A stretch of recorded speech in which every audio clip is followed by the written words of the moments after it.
Hello, my name is Xavier Daniel Lavier, co-owner ng Koi Station.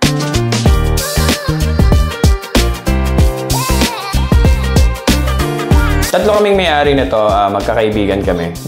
Nag-start yung business namin, nito lang, bago lang po, September 8 po, 2024. Ang location namin dito sa tapat ng munisipyo ng Pulilan, Poblacion.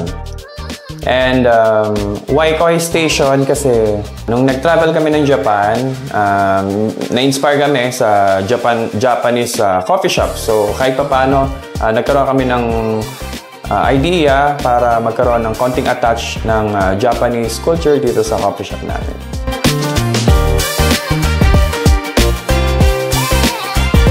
Yung idea ng coffee shop kasi namin, to be honest, nabuo yung business namin sa isang inuman lang. The point na lagi kasi kaming magkakasama. Sabi namin, why not na magtayo tayo ng pagkakabisihan, magtayo tayo ng pagkakakita, magkakaibigan. Until nabuo na to, ito na yung naging outcome ng aming pag-uusap sa inuman.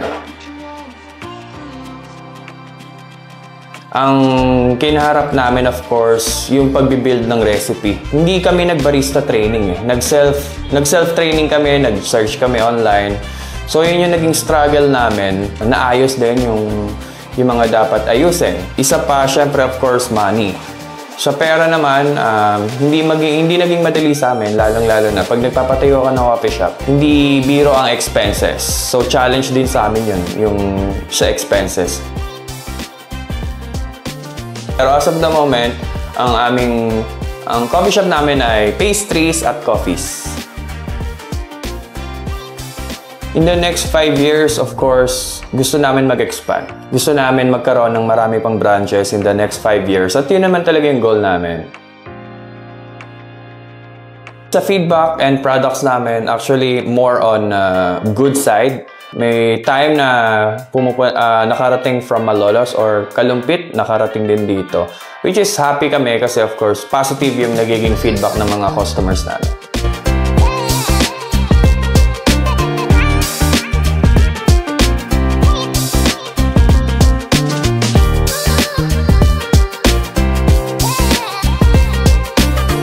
Punta lang kayo sa amin sa Koi Station. Open siya for everyday. Everyday open from 10 a.m. to 11 p.m. in front of Municipal Hall beside Hale Burger.